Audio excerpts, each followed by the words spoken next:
everybody, my name's Amy Lily, or the Amy Lily, sometimes Pond, but I will come to that at another point.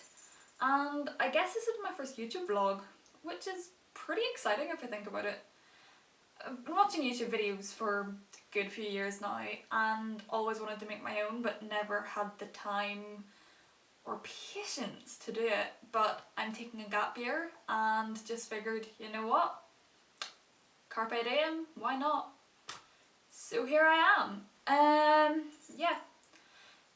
'Tis the season to be spooky, and with that in mind I figured I would do a video about the origins of Halloween, which is, along with Christmas, my favourite time of year ever, hence why I'm sitting at home dressed like a cat.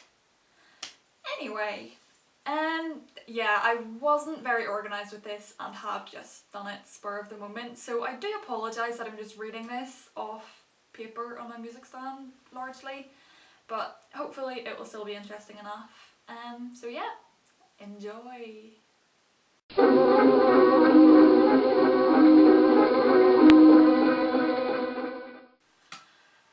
Halloween, as we know it, originated from the traditional pagan Celtic festival of Samhain. Spelt Samhain, pronounced Samhain. It's the Irish Gaelic word for summer's end and was primarily celebrated in Ireland, Scotland and the Isle of Man. The festival marked the end of the harvest season and the beginning of the winter half of the year.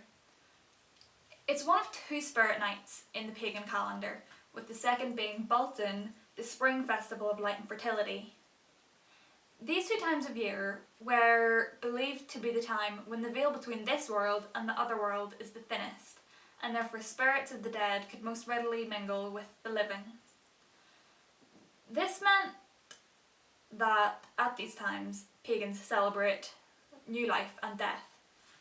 Pagans don't fear death like many cultures do, they embrace it as a necessity, and therefore Samhain is not a morbid affair to them, but it's more a time when they can honour their dead. The main way they do this is through the Feast of the Dead, where food offerings were left on altars and doorsteps for the wandering spirits, and this is a tradition which is largely still carried out today. Single candles were lit in a window to guide ancestors back to their loved ones, and an extra chair was left out at the dinner table and around the hearth for unseen guests to sit in, and this was mainly done as a mark of respect for them. Apples were buried along roadsides for spirits who were wandering and lost and had no family to go to, and this meant that spirits, no matter who they were or whether they had a home or not, always felt like they were welcome in the living world. And Samhain was also the time of year when people who had been born in the previous year were formally welcomed into the community. Because the veil between our world and the other world is thought to be so thin at Samhain, it's a time of magic and chaos when the wee folk, or the fairy folk, were at their most active. They pulled lots of pranks on unsuspecting people, and for this reason travelling after dark was not recommended, especially if you were on your own.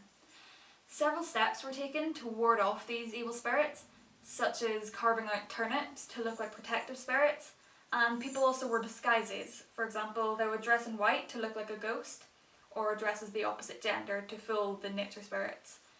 And many of our modern customs actually stem from this, for example, dressing up as something else and carving pumpkins. The origins of trick-or-treating also lie in Samhain, where people went from door to door to collect food for offerings for the spirits. At Samhain, pagans also built bonfires. There was a large communal bonfire in the centre of the village, and then the hearth fires in the houses were lit from the village bonfire. And this ensured unity and protection and warmth for all in the winter months. And the ashes from the bonfire were then spread over the crops and the land as a blessing and to provide protection in the dark, cold winter months. Now, the Roman occupation of the Celts brought a new tradition over of Feralia, a day in late October to celebrate the passing of the dead, and it also celebrated and honoured the Roman goddess Pomona. And Pomina's symbol was the apple, which is now a traditional Halloween symbol. For example, we get toffee apples and have games such as bobbing for apples, and that stems from the Roman goddess of Pomona. Halloween kind of became known in the Christian calendar in the 8th century, when Pope Gregory III designated November the 1st as the day to honour the saints and martyrs, and this day was known as All Saints' Day. The evening before All Saints' Day was known as All Hallows' Eve, which is where the modern word of Halloween comes from. Now, All Saints' Day and All Hallows' Eve incorporated traditional aspects of Samhain. For example, a popular Irish Christian folktale has the jack-o'-lantern representing a soul which has been denied entry into both heaven and hell and is doomed to wander the earth forever.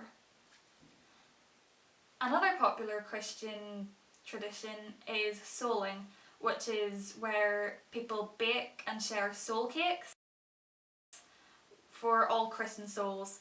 And these small round cakes are made for All Saints' Day to celebrate the dead.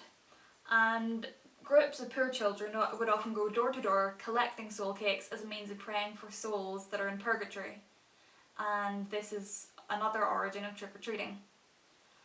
The traditions from Halloween spread all around the world, mainly when Irish and Scottish immigrants moved to North America in the 19th century and brought their traditions over with them. And by the late 20th century, the traditions of Halloween had spread around the world, from the UK and Ireland to the USA, Canada, Puerto Rico, Australia, New Zealand and many, many other places.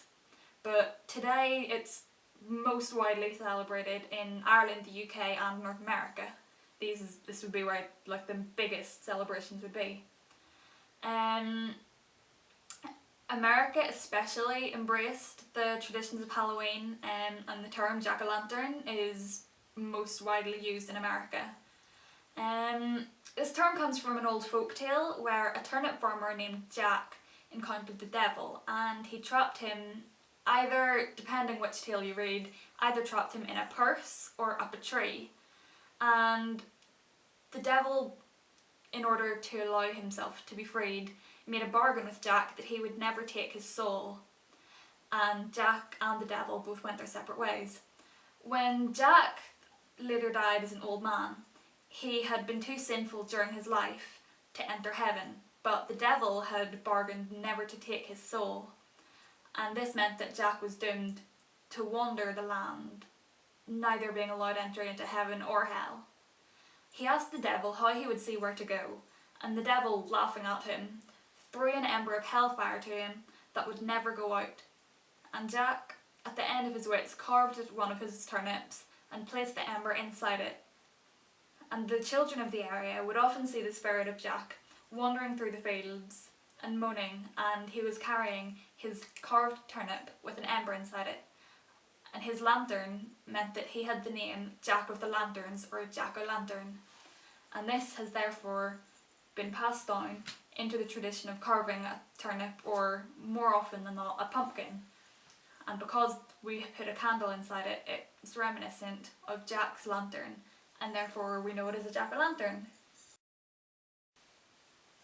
As you can see, Halloween has many roots, mainly stemming from the pagan festival of Samhain. And many of these traditions, such as souling, the Feast of the Dead, and wearing costumes, have been influenced by other cultures and by our modern day culture. And Halloween is now the huge holiday that we know it as, where we dress up in costumes, go out trick-or-treating, and hear ghost stories and watch horror movies. And it all stems from the belief that on this night, the veil between our world and the next is at its thinnest. So you might want to keep that in mind when you're going out trick-or-treating. I know I will. So yeah, that's me done. I hope you enjoyed that and found it slightly interesting. If you did, let your friends know, share it if you think they'd enjoy hearing some Northern Irish girl tell them about the origins of Halloween.